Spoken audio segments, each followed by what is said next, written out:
Məhlul. Deməli, məhlul nəyə deyilir? Məhlul, yazaq belə. Məhlul. Həll olandan, həll olan və həll edicidən ibarət. Həll edicidən. Həll edicidən ibarət olan sistemə nə deyirlər? Məhlul deyilir. Deməli, məhlulun tərkibində həll olan və nə olmalıdır? Bir də həll edici olmalıdır. Əgər maddənin tərkibində çöküntü varsa, o məhlula aid deyil. Məsələlərində rast gəlinir. Çöküntü varsa, o məhlulun kütləsi deyil. Məhlulun kütləsi bu çöküntüdən yuxarıda olan hissədir. Və yaxud da reaksiya nəticəsində qaz əmələ gəlsə, qaz qabı tərk edir. O məhlulun kütləsinə aid deyil. Deməli, qabdan çıxan qaz məhlulun kütləsinə aid olmayacaq, çünki çıxır gedir. Bir də çöküntü, məhlulun kütləsinə aidiyyatı yoxdur.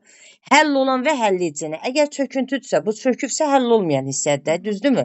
Deməli, o məhlulun kütləsinə aid deyil. Deməli, məhlullar həll olan maddənin ölçüsünə görə, məhlullar həll olan maddənin ölçüsünə görə, həll olan maddənin ölçüsünə, yəni kiçik, böyük bu mənada 1 nanometrdən kiçik olarsa həll olan maddənin ölçüsü. Buna deyirlər həqiqi məhlul.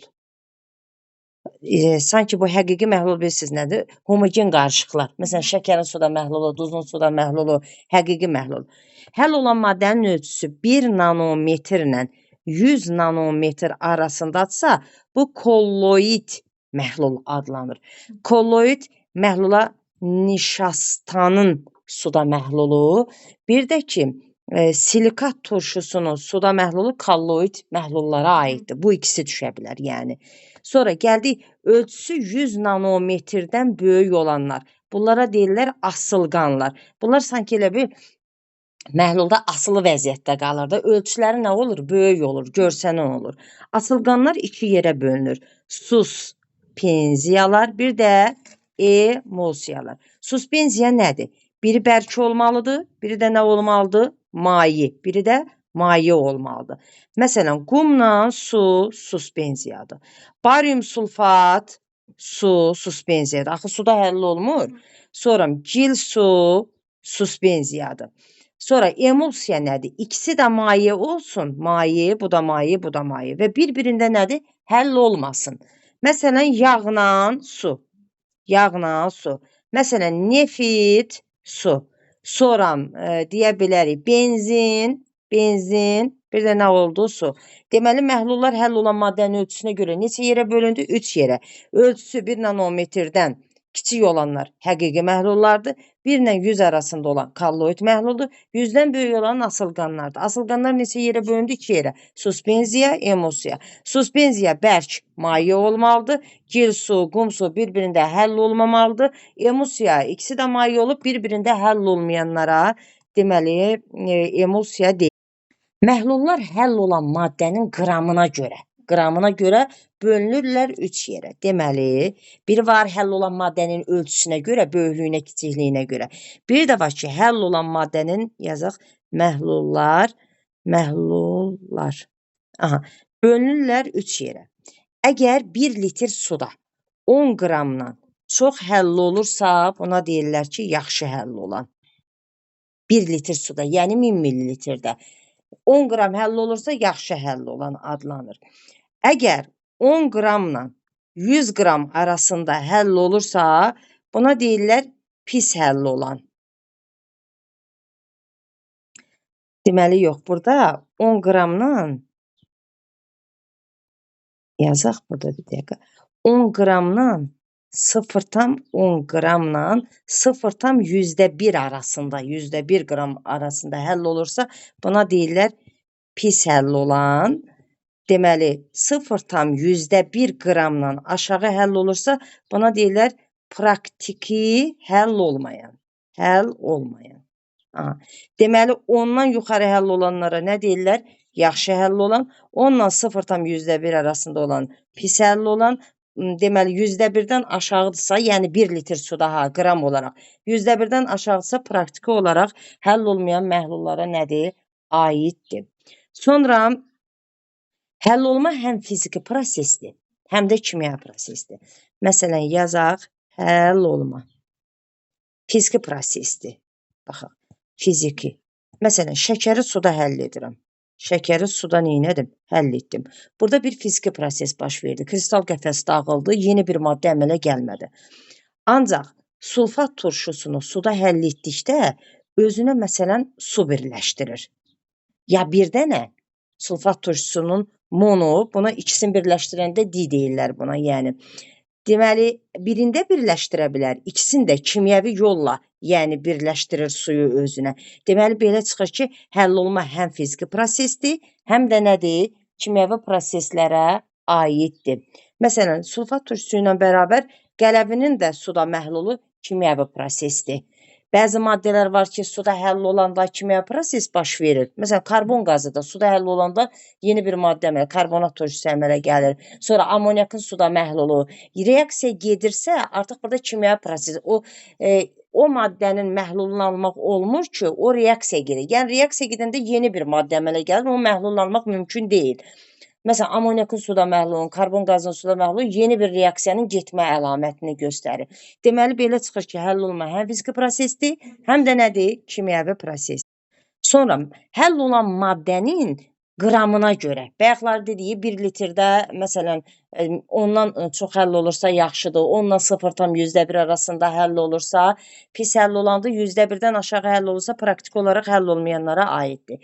İndi həll olan maddənin qramı, əgər çoxdursa yazaq, məhlullar yazaq, məhlul bölünür 2 yerə, bir qatı məhlulu var, qatı, bir də duru məhlul var.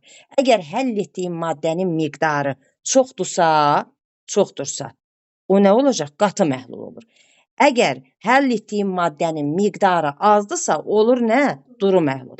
Məsələn, biri var ki, 2 qənd parçası həll eləyəm. 2 dənə, eləmi? Biri var 4-ün həll eləyəm.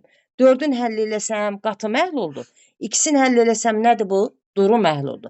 Deməli, həll olan maddənin miqdarına görə, çoxluğuna, azlığına görə məhlullar 2 yerə bölündür. Duru məhlul, bir də qatı məhlul. Sonra məhlullar bir də yenə də 2 yerə bölünür. Bir doymuş məhlul, bir də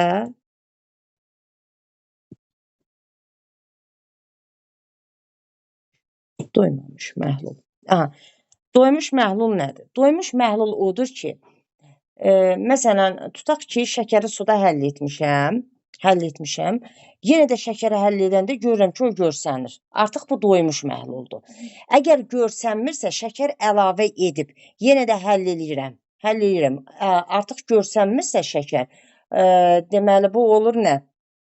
Doymuş məhlul odur ki, şəkəri həll etmişəm, yenə də şəkər əlavə edirəm və onu qarışdırıram. Əgər qarışdırıram, həll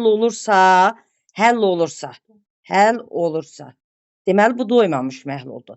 Yox, həll olmursa, artıq olmursa, bu nədir? Doymuş məhlula aiddir. Məsələn, yağış yağanda yerdə su qalır, görmürsünüz, eləmi? Yağış yağanda o suyun yerdə qalması torpağın o suyundan doyması deməkdir. Çünki doymayanda onu özünə tərəf çəkir. Torpaq o suyu çəkir özünə.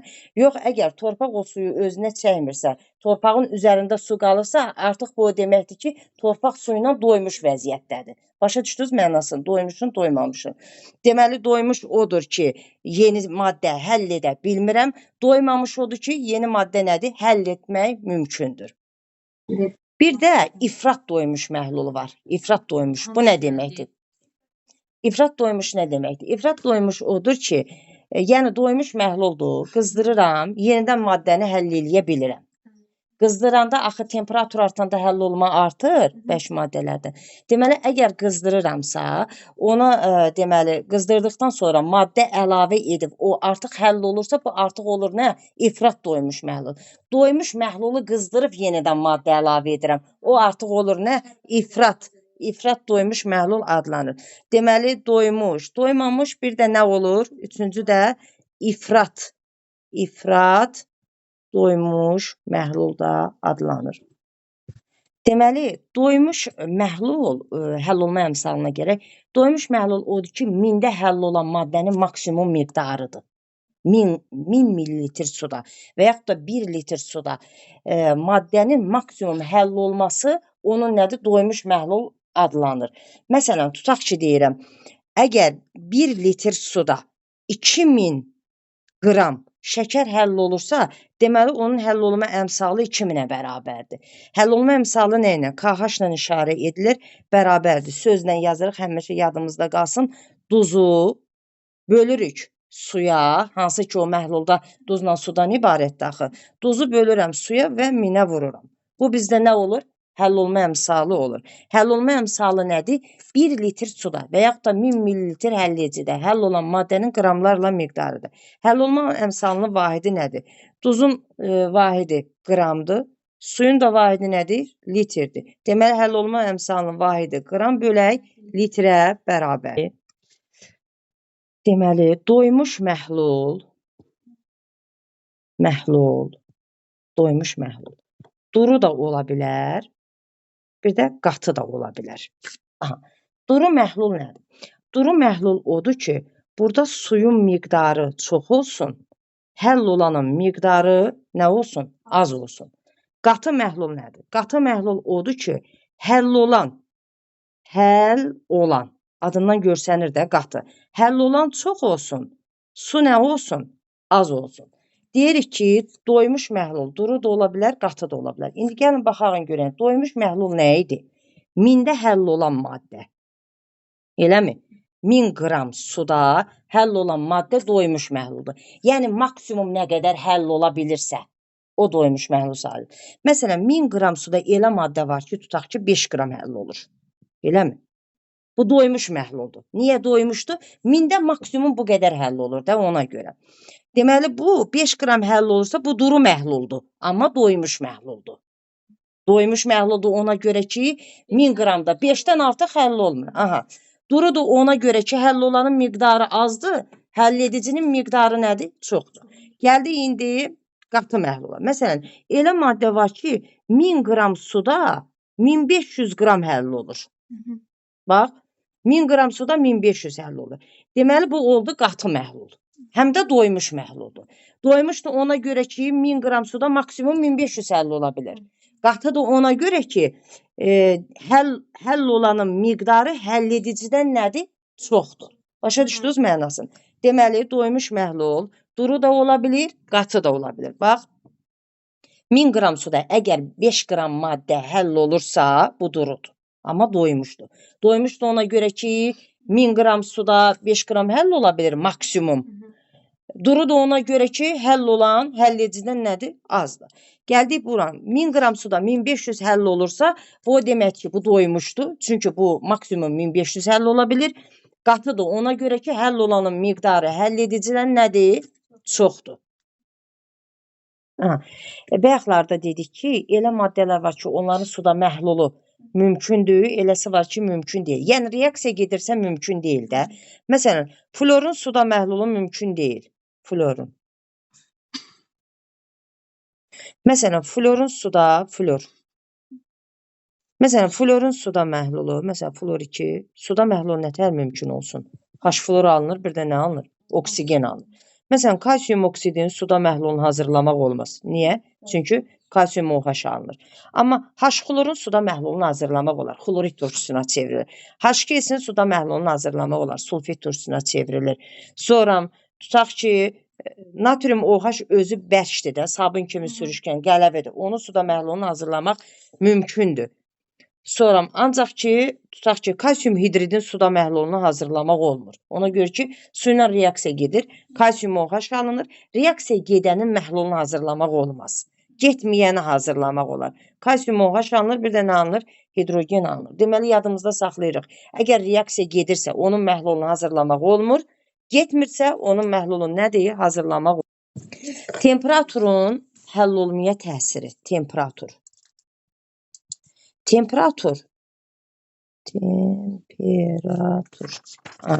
Bərk maddələri. Temperatur artanda, belə yazaq, artanda bərk maddələrin həll olması artır.